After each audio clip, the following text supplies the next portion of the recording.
Senate has passed a bill that empowers the Asset Management Corporation of Nigeria to seize assets of loan defaulters that were not included as collateral when the loan was approved. The bill seeks to empower AMCON to, amongst others, take possession, manage or sell all properties traced to debtors, whether or not such assets or properties were used as security or collateral for obtaining the loan. For more of these stories, we're going to cross over to Abuja, where we have Arise business analyst Chika Mbonu with us. Chika, good morning to you. Great to have you. I want to kick off, Chika, with this massive news coming from the Central Bank of Nigeria, the query into First Bank and the managing director appointment. Talk of boardroom tussles. Chika, please, what are your thoughts? Good morning, Rotus. How are you today? Fine, thank you, sir. And yeah, let me put some things in perspective for our readers. We always try to break things down here for our listeners. The first thing I want to put out there is that, in the morning, Dr. Ruben was worried about his savings account. Let me assure all depositors that their money is safe in First Bank. There's no problem with their funds in First Bank. Now, having said that, I'll take a step back and bring the story forward. Around 2015-2016, arising from weak risk management framework, insider dealings, and corporate governance failures, First Bank ran into loan failure storm. At the time, their loan book MPL was almost about 25%. So a quarter of their loan book was threatened, was bad. And it became necessary, therefore, to tinker with the corporate governance structure in the bank. And the thing that happened was a new management team came in place in January 1, 2016. And that's how Mr. Shola Odontan came in. And the current chairman came in then. And the then chairman was encouraged to move up to the chairman of the holding company. Remember, First Bank is a holding company group. So from that 2016, working because of the First Bank. First Bank, remember, is one of the oldest banks in Nigeria. In most of the indices are the largest. And is a very systematically important bank. When you mention bank in Nigeria, you talk about First Bank. That's why the name is First. And because of that importance of the bank, the central bank came into the bank to lead the transition of the bank towards solidity again, to walk through all the bad loan books they had, and through some arrangements internally in the bank, quietly and slowly, through some forbearances and so on, the bank to date was brought back to life with even their MPLs below single digits. So CBN has been working with the bank in trying to stabilize the bank because it's a very systematically important bank. So CBN, First Bank, to all intents and purposes, is a bank that has been worked and managed by CBN. So it means, therefore, that anything that you're going to do in that bank, you need to usually get a consent of CBN before you do it. But let's park that there. One of the things that we saw the press release by the chairman of the bank, but I just I had a wry smile on my face because most other institutions, as big as First Bank, when you're having a transition of the CEO, there's usually about a 6 months announcement. Check out how Union Bank handled it, check out how Fidelity handled it, and even check out the processes that GT Bank is going through now. There's a process in place. You don't just, on April 28, 27, hold a board meeting, and 28, you tell the MD to resign. It doesn't work that way. That's not, contrary to what the chairman may have said about this symptomatic of their orderly transition process, succession planning. This is not, I don't think this is succession planning. So there's a story behind the exit of the MD. And we know, as analysts, that when this kind of thing happens, we have not been told the MD committed any fraud. It has to be that the interest of the CEO clashes with the interest of the core owners of the bank. That's why they would have told him to leave this way. In the morning program, Rotus, you actually pointed out that this guy's tenure expires, second tenure expires December 31st. And then he was, excised 8 months before then. So you have that play. Now, the other player there that you mentioned in the morning is the shareholder play.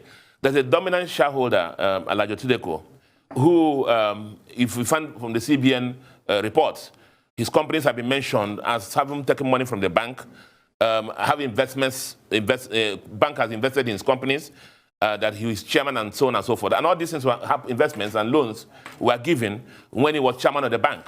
That speaks, to all intents and purposes, about insider dealing as we know it in banking. And that's a major issue. And then you have the other shareholder blocks.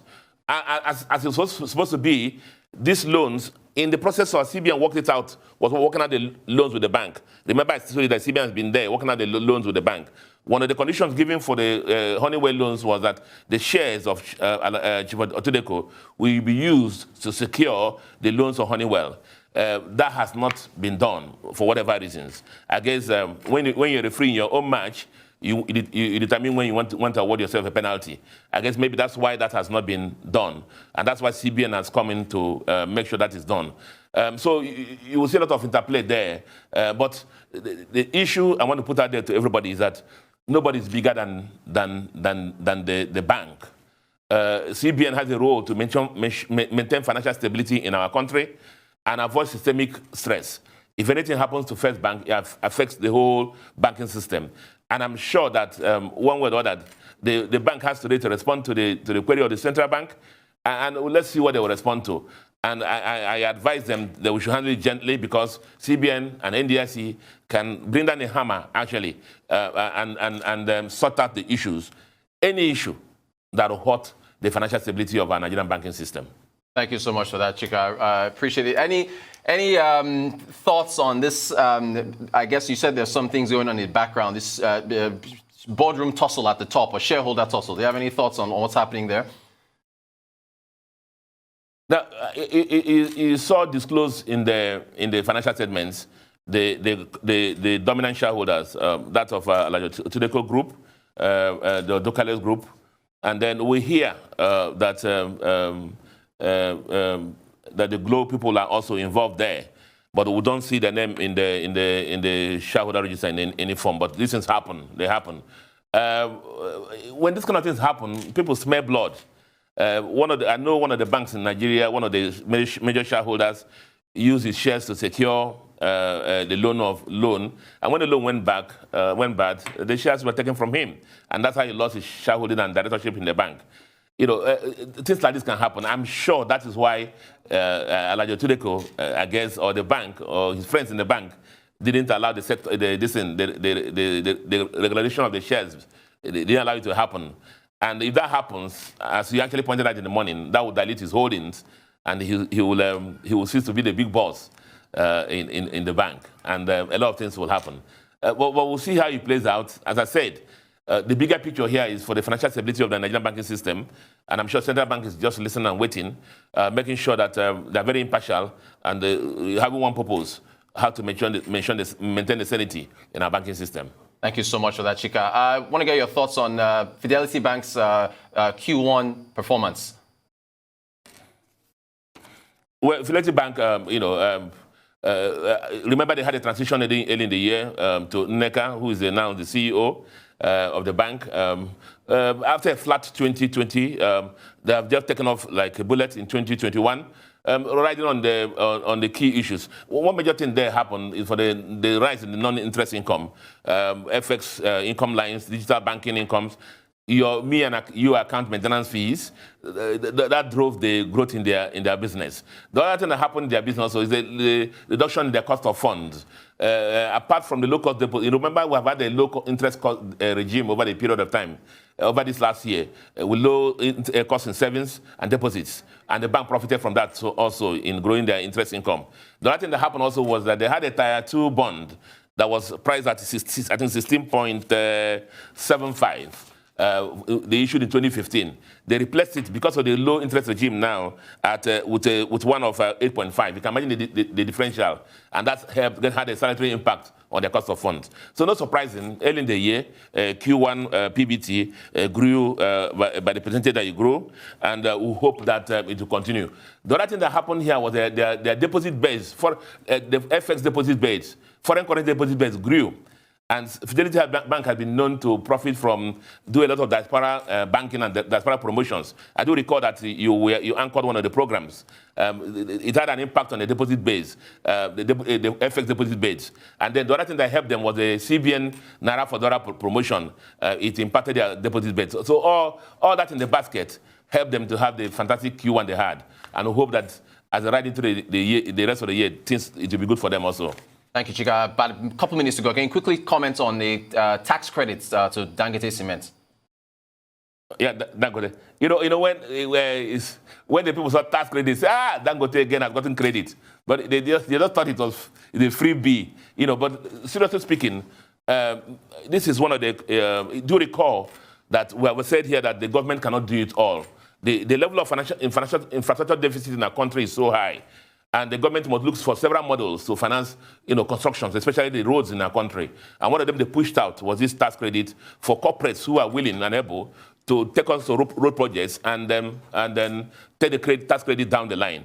Now, it's not an easy thing to do because it's a massive construction. Look at it this way: you will in these ones that's ascribed to Dangote now, Julius Berger is constructing them. They have to give money to Julius Berger now, and then collect credits down the line. So you can imagine the cost of funds and the time value of money they're going to lose. If now at the time they gave money to Julius Berger, exchange rate was about maybe 1 to 300. Now exchange rate is almost crossing the 400 level. So even the tax credit they're going to get will be of lower value. So it's actually a major social responsibility initiative by the company to make sure that the government, the country has good roads. Somebody will just say, Obajana, the road is where Dangote has his plant. But they're not the only company that applies that road. You remember that road is a major road for moving food down to the south.